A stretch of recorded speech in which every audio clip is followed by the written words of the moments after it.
Hey, welcome back. Bill Kelly Show, 900 CHML. And you're watching on Cable 14.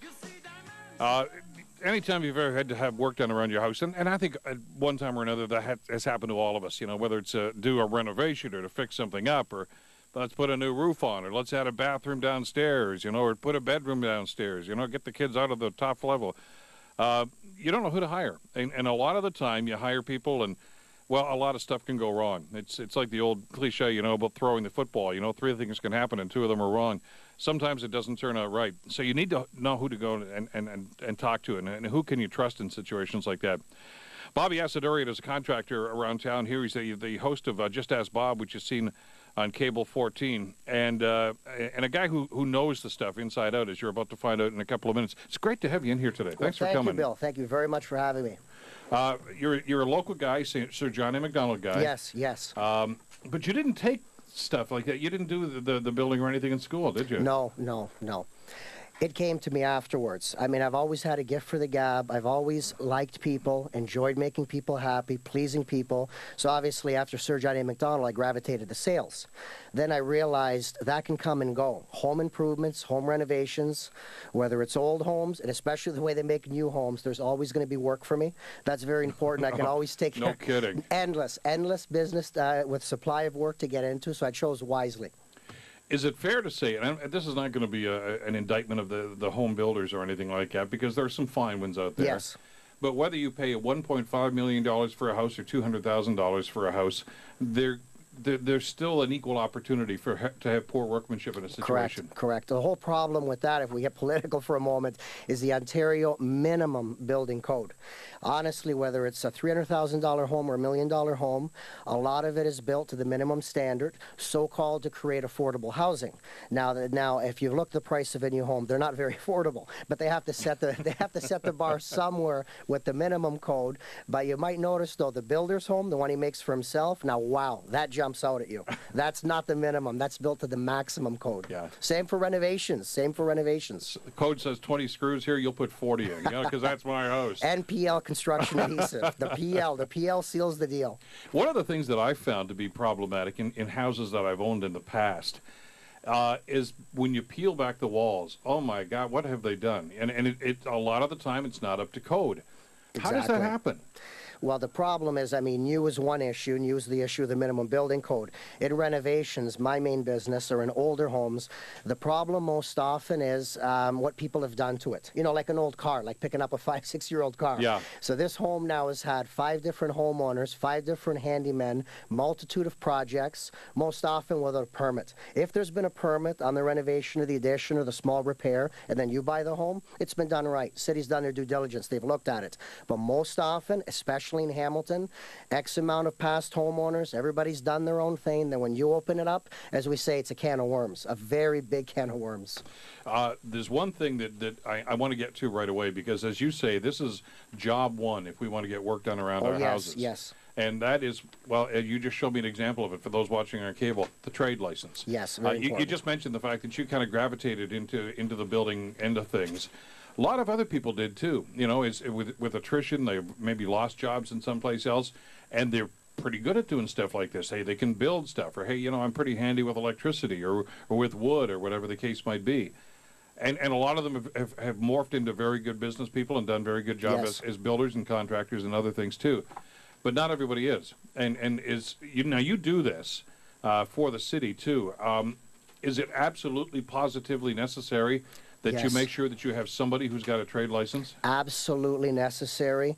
If we can get one bit of education information out today through this entire show, I want Hamilton homeowners to know that there is a license. There is regulation for who you hire for that kitchen, basement, bathroom, or a couple of handyman jobs around the home. It's very important. Our municipality goes above and beyond issuing this license. It's not mandatory across the province of Ontario. Electricians, gas fitters, plumbers to a certain degree, they're respected and loved by the province. They have a ticket, provincial ticket. ESA with electricians, gas fitters have the ticket. Now, they only do 1 or 2 items in your home. The general contractor or the handyman or the direct tradesperson, they can be doing a multitude of items. I mean, the roof, the shingles, the windows, basement work, foundations, your porch, your steps, your faucet, your sink. There's so many items. That's untouched by the province. That's left to the municipality, and it's very unregulated. Hamilton calls it a master building repair. Brantford has one. Burlington skips it. Oakville skips it. Toronto calls it a renovator's license. So as you go through all the municipalities, some ask for it and enforce it, others don't. Now, Hamilton's doing a huge justice to its citizens. Any renovation, anything you want to do to your home, 546 City. Call the City of Hamilton for an example. Call building department, ask them, I want to get a bathroom done. What do I need? They're going to tell you, your contractor must have the Hamilton Master Building Repair license, and that job needs a permit. Now, as a Hamilton homeowner and taxpayer, you're empowered. Then start bringing in the tradespeople, bring in the contractors, and I can tell you from stats I did back when I did 820 back 3 years ago, 85% of whoever's going to come to your door, whether you've called them for a door, a window, a roof, a chimney, what have you, 85% are unlicensed in Hamilton. For whatever reason, because this is a business. But Bobby, I know a guy. Come on. No, I can save a few bucks, Bobby. Well, no, you can save it, but again, it's rolling the dice. I can tell you, especially in the steel industry, a lot of these people were contractors, were tradespeople, and then again, whether it's hard on the knee or hard on the hip or the back, they gravitated to the steel industry. Great pension, great pay, you're taken care of. So when there's a recession or when the layoffs come and go, that's the workforce. Now, some will do a phenomenal job and they won't hurt themselves or cause a liability to you while they're doing it. But what if they don't do a good job? What if you need to call them back? What if there's a fire? What if there's damage to the property? Big can of worms. So you roll the dice when you hire licensed or unlicensed. You're rolling the dice. I had a friend of mine who does this sort of thing for a living, and he said that the biggest Band-Aid, the guys who are not qualified, is drywall. He says you can throw drywall up on it. Maybe the wiring isn't properly done. Maybe the plumbing isn't properly done. But boy, when you slap that drywall up there and say, there you go, Mr. Kelly, your place is finished, and it looks great. So you're a happy camper, right? True. As long as nobody's hurt. I mean, again, there's other issues with tax evasion. Most don't charge tax. I mean, there's a great many layers to it. But if you're a layperson, and as I told you before we started the segment, I'm not really well versed at this sort of thing, and especially when it comes to things electrical and water, because if you screw those up, boy, you got problems, big problems. If it's water, you're only going to get wet. If it's electrical, it'll kill you. So if you have to choose water. And sadly, we've heard of tragedies like that. Yes. Where there have been house fires and serious loss of property and life in some cases. And upon investigation, they find out that in some cases, it was a contractor who didn't do a proper job. Or it might even not have been a contractor, just somebody who says, don't worry, I can look this. There's also legal liabilities there where your homeowner's insurance may choose not to cover the property damage or the home that's now been burnt to the ground because the person you hired, it's supposed to fall on their contractor's liability insurance. Or if it's the homeowner, they've been doing that type of work. How do you know who to hire then? Again, with the city, it's very important. 9 times out of 10, it's word of mouth, right? Well, no, most often. I mean, most often it's word of mouth. There's so many different ways, but as soon as you call the city, you get the gist of what's required. Okay. I think right away, knowing who to hire is, don't hire a liar. I go through this all the time. So now you've called the city, you need a master building repair license, your contractor needs liability insurance, they'll pass the police clearance if they've got the license, and they need WSIB if they have employees. So now start calling in the contractors. I go through this all the time with homeowners. Call in the contractors, weed out the liars from the ones telling you the truth. How can you tell? Well, very easily, because now the city's empowered you. So let's look at an example of a basement. This just the last few weeks, an onslaught of basement quotes because, winter's coming up, people want basements done. Yeah. So contractors will tell the homeowner, oh, no, you don't need a permit to remodel this basement because your home came with a basement. Now, that's ridiculous. So now, eliminate him or her. They're lying. Now, if they tell you, oh, yes, we have licenses, we have everything we need. The liars are usually leave it general like that. Now, you've got their business card or their name. Call the city back and say, I've had quotes from so-and-so and so-and-so. City's going to tell you, well, they don't have the master building repair. And they're actually going to go after them and get them to come in and write the license. So now, why would you want to hire and So that's pay a liar? double check. That's a double check on my part as a consumer. Exactly. If I'm going to Joe Blow's contracting and he says, I've got his number, I can simply call the city and say, Exactly. Are these guys registered? So the first are thing they is- everything they say they're going to be? Exactly. So you're eliminating now, if somebody's lying to you at the initial meeting, why would you even want to hire them? To hire somebody with the City of Hamilton Master Building Repair means, number one, and this should be important to Hamilton homeowners, police clearance. I say it again, police clearance. I teach with the city once a month where they come in, they put up their hands, they ask questions, we grade their tests. They're not allowed to show up and write that test without a police clearance. So you can see where the bar is set as far as the municipality Sure. at the protection of the homeowner. Now think about it. A good contractor is going to be there working on your home before you leave for work, and they should still be there working on it when you're back home from work. You have possessions, you have valuables, you have children or whatnot. Do you really want somebody in there that hasn't passed the police check? So now if we turn this to another spin, A lot of maybe people it's don't not- even think of that part of it, well, do no, they? they don't think about it. But if we put another spin on it, why aren't they passing a police check? You know, these 85%. So, you know, again, do you really want them in your home? Let me do a break on that ominous note, and we'll come back in just a second. Bobby Asadorian is with us, local contractor and the host of Just Ask Bob. Back after this on the Bill Kelly Show on CHML and Cable 14.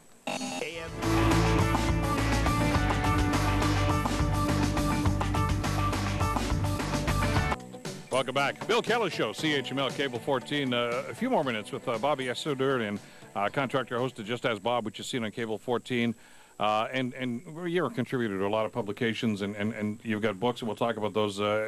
But in our limited amount of time here, one of the reasons that I was glad you're ready to come in here is I got a note from our good friend Maggie Schoen from Hamilton Police Services, and she said, get Bobby and talk about fraud. And because I know that you get an awful lot of these calls. Yes, You're the guy that gets called in and say, you know what they did to me? Bobby, can you fix it? and of course, the best thing is preventative measures and make That's sure don't always do it in the number first one. place. Don't do it in the first But place. there are three distinct groups that are being Yes, targeted, correct. aren't they? By Correct. unscrupulous contractors. Yes, first and foremost, senior citizens.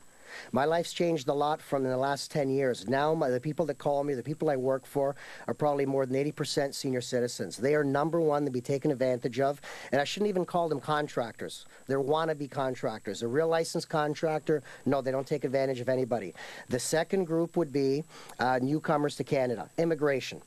The third group I have found is women, single women, or divorced women, basically where there's no man in the house. Now, Bill, this is bad. And I know that's characterization, and it's Yes. terrible, but No, it's it's difficult. but they look at it and say, "Oh, there's no way she knows about this sort of stuff." Exactly. People ask me all the time, why, Bob, these three groups? The only thing I can say is because it's easy.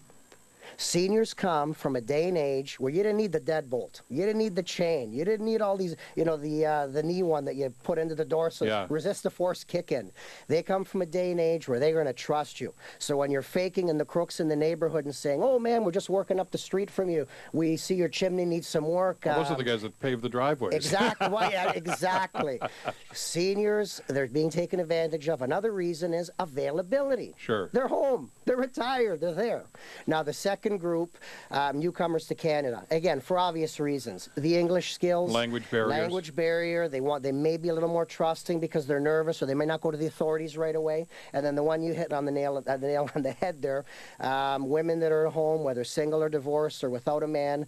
Again, why do mechanics do it? Same reason these phony contractors are doing it. They feel they can just, exert their pressure and tell them you need this, this, and this when you don't. All right. Now, talk to me about one of the other things, of course, is shoddy workmanship. And I Oh, know yes, that's yes. something that keeps you up at Yes. night. The other, though, is frankly getting ripped off financially. I gave them all the money, or I gave them a huge down payment. Is there a rule of thumb when you do hire somebody? How much should we give them? Should we be paying in installments? Do they get it all at the end? How do you Well, you how do you mentioned negotiate installments. I'll jump on installments. Okay. A lot of contractors call it a draw or progress payment Yeah, or whatnot. yeah. Essentially, large jobs, kitchen, basement, bathroom.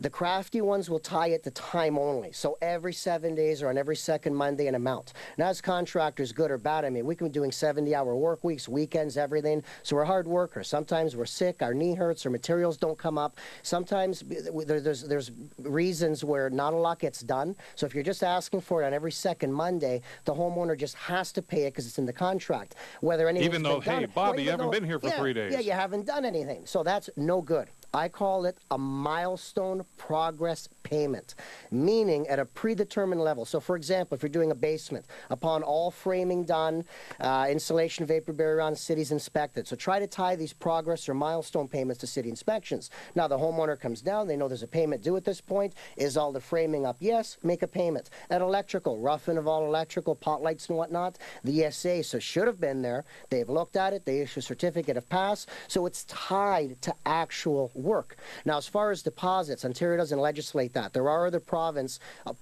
in Canada where you can't pay over a certain amount of a deposit. That's to protect homeowners. Here, it could be anything from people charging half to people charging 10%. I say don't really look at the amount of the deposit as much. Let's say the deposit is 5%. You think you're safe. If you haven't called the city, you haven't done your due diligence, haven't looked over the contractor, haven't asked references, you give him that 5%, he'll steal it, he'll take off. And you have seen cases where people take that and they're never seen again. Well, they're never seen again. So now the guy that wants maybe 30 or 50% deposit, he may have the trade license. He may give you 25 references. So in his case, he's not ripping you off. So don't look at the amount of it.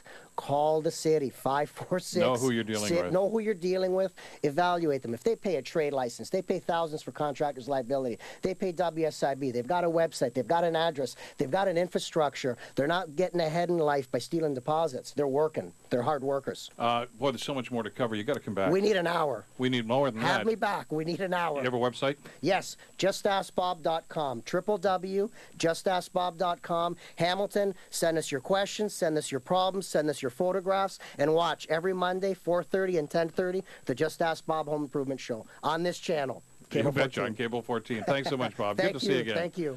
Bob Assadorian, and check it out on Cable 14 and the website, too. We'll have you back in here real soon. We got a scoot, though. News coming up in just a couple of seconds, and Scott Thompson on the other side. Thank you, Samantha Payne and Jay McQueen for putting this one together, and thank you for letting us be part of your morning. Back tomorrow, the Bill Kelly Show on CHML and Cable 14. Always knew it could be bad.